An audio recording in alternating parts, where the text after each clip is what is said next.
જય શ્રી કૃષ્ણ વૈષ્ણવો। ભાદરવા સુદ આઠમ એટલે રાધાષ્ટમી, પ્રભુના પ્રાણ પ્યારી રાધાજીનો જન્મદિવસ। રાધાજી એટલે પ્રભુની આહ્લાદિની શક્તિ, પ્રભુની કૃપા શક્તિ। રાધાજી એટલે પ્રભુનું જ સ્વરૂપ। આજના આપણા સત્સંગમાં આપણે રાધાજીના સ્વરૂપનું રસપાન કરીશું। રાધાજી એટલે શું? રાધાજી કોણ છે? અને શ્રી કૃષ્ણ અને રાધિકાજીના બ્રજલીલાના પ્રસંગોનું આપણે અવગાહન કરીશું। વૈષ્ણવો, રાધિકાજીના સ્વરૂપનું દર્શન આપણે રાધા મહાત્મ્ય ગ્રંથમાંથી કરીશું। હું તો ફક્ત આ ગ્રંથમાંથી અમુક પ્રસંગોનું પઠન કરી રહ્યો છું। ગ્રંથમાં અમુક પ્રસંગો ખૂબ જ સુંદર રીતે રજૂ કરાયા છે અને આ રાધા મહાત્મ્યના સત્સંગને એક વિડીયોમાં સમાવવો અઘરો છે, જેથી તેના ભાગ કરીને આપ વૈષ્ણવની સમક્ષ રજૂ કરવામાં આવશે। તો આજના આપણા સત્સંગની શરૂઆત કરીએ। શ્રી વલ્લભાધીશ કી જય। ગોલોકધામમાં એક વખત શ્રી ઠાકોરજી બિરાજતા હતા। સામે શ્રી રાધાજી નૃત્ય કરી રહ્યા હતા। એટલું સુંદર નૃત્ય હતું કે પ્રભુ પણ એ નૃત્યના દર્શનથી ધન્ય થઈ ગયા અને કહેવા લાગ્યા, વાહ પ્યારીજી વાહ, આવા સુંદર નૃત્યનું દર્શન મેં કોઈ દિવસ કર્યું નથી। જેમ જેમ શ્રી ઠાકોરજી પ્રશંસા કરે છે તેમ તેમ રાધાજીને વધુ આનંદ આવે છે। રાધાજી કહે છે, પ્રભુ, હવે હું એવું નૃત્ય કરું છું કે જ્યારે મારા ચરણોથી હું તાલ આપીશ ત્યારે એક એક તાલ સાથે મારા ચરણના ઝાંઝરમાંથી એક એક ઘૂઘરી વાગશે। આમ રાધાજી વિવિધ પ્રકારે નૃત્ય કરી રહ્યા છે। ઘણા સમય પછી નૃત્યનો વિરામ થયો।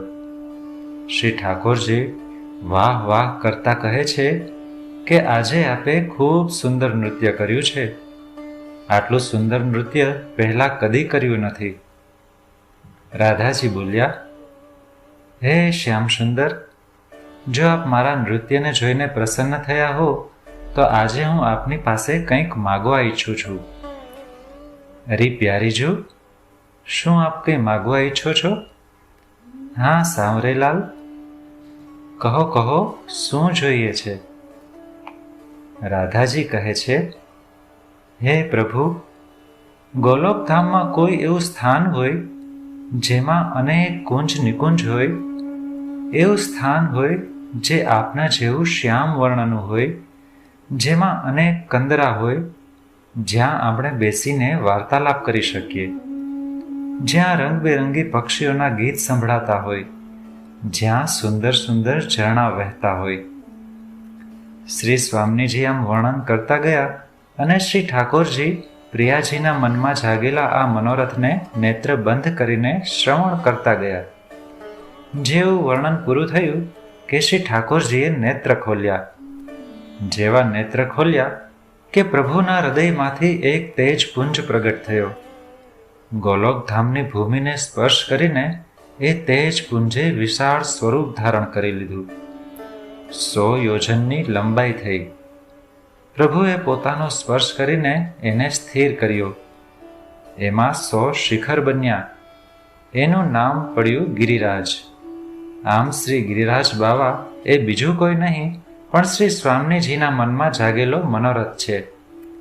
જ્યારે આપણે શ્રી ગિરિરાજજી બાવાના દર્શન કરવા જઈએ ત્યારે એમ ન માનવું કે આપણે કોઈ પર્વતના દર્શન કર્યા છે।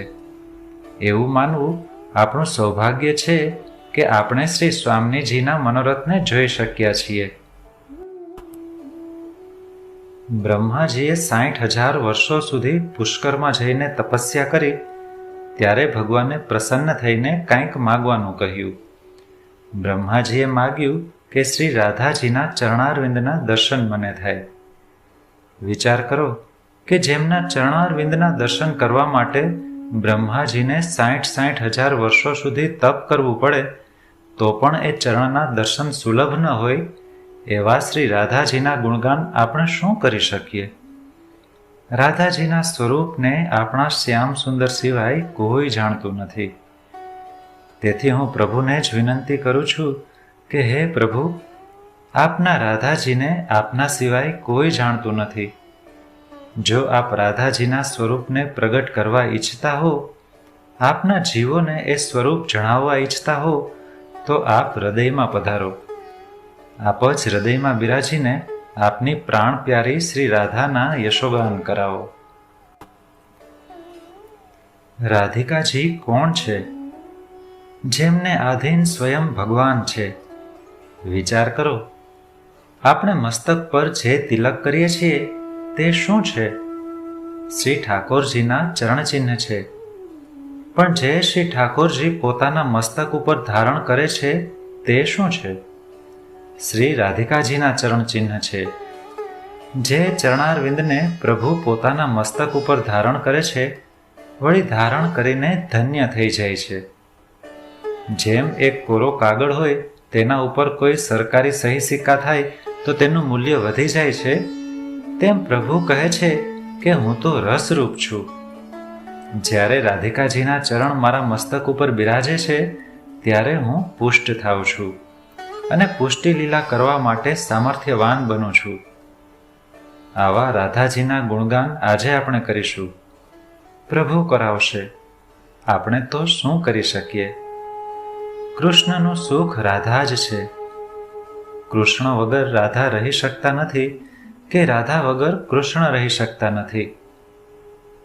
જ્યારે રાધિકાજીએ પ્રભુને કહ્યું કે પ્રભુ, હવે હું આપની સાથે નહીં રહું, તમારા સિવાય હું રહેવા ઈચ્છું છું, ત્યારે શ્યામ સુંદર કહે છે કે તમે ગમે તેટલું ઈચ્છો પણ મારા વગર રહી જ નહીં શકો.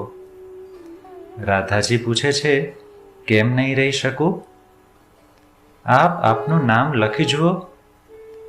રાધાજીએ પોતાનું નામ લખ્યું. ર પછી કાનો, ધ પછી કાનો. કૃષ્ણ બોલ્યા, જુઓ, આપ મારા વગર રહી શકો છો? ર પછી કાનો છે અને ધ પછી પણ કાનો છે. જેના નામમાં જ આ રીતે કાના છે, એ કાન્હા વગર કેવી રીતે રહી શકશો? વળી હું તો આપને વશ છું. આપ મારા વગર નહીં રહી શકો, તે જ રીતે હું આપના વગર નહીં રહી શકું. રાધિકાજીનું ગામ બરસાના છે. બરસાના એટલે વ્રજનો કોઈ ભાગ નહીં, પણ બરસાના એટલે પ્રભુને કરવામાં આવેલી વિનંતી કે પ્રભુ, આપકી કૃપા બરસાના, આપકી રસવૃષ્ટિ કૃપા વૃષ્ટિ બરસાના, આપકી સ્નેહ વૃષ્ટિ બરસાના. આમ બરસાના એટલે પ્રભુને કૃપા, પ્રેમ, સ્નેહ વરસાવવાની વિનંતી. બરસાનાની આ લીલા જાણવા દ્વારિકા જવું જરૂરી છે. તેથી હું આપ સૌને પહેલા દ્વારિકા લઈ જાઉં છું. દ્વારિકામાં દ્વારિકાધીશ બિરાજે છે. તેમની વય લગભગ 125 વર્ષની થવા આવી છે. આપની આંખોની સામે જ ધીરે ધીરે યાદવોનો સંહાર થઈ રહ્યો છે. યદુવંશ નિર્મૂલ થઈ રહ્યો છે. ભગવાન આનાથી ખૂબ જ દુઃખી છે. હૃદયમાં ઘણી પીડા થઈ રહી છે. એટલામાં બધા દેવો આવ્યા. તેમણે ભગવાનની સ્તુતિ કરીને કહ્યું, પ્રભુ, હવે આપને સ્વધામ પધારવાનો સમય થઈ ગયો છે. આપ આ ભૂતલની લીલાનો ત્યાગ કરો અને સ્વધામ પધારો. ભગવાને ભૂતલનો ત્યાગ કરી સ્વધામ પધારવાનો નિર્ણય કરી લીધો. જે દિવસે ભગવાને આ નિર્ણય કર્યો, તે દિવસથી પ્રભુને ઊંઘ આવવાની બંધ થઈ ગઈ. સૂઈ જાય ત્યારે તેમના મનમાં અનેક વસ્તુઓનું ચિંતન થઈ રહ્યું છે. વિચારે છે કે મેં આ ભૂતલ પર દરેકના મનોરથ પૂર્ણ કરવા માટે અવતાર લીધો છે. દરેકની મનોકામના પૂર્ણ કરવાની હતી.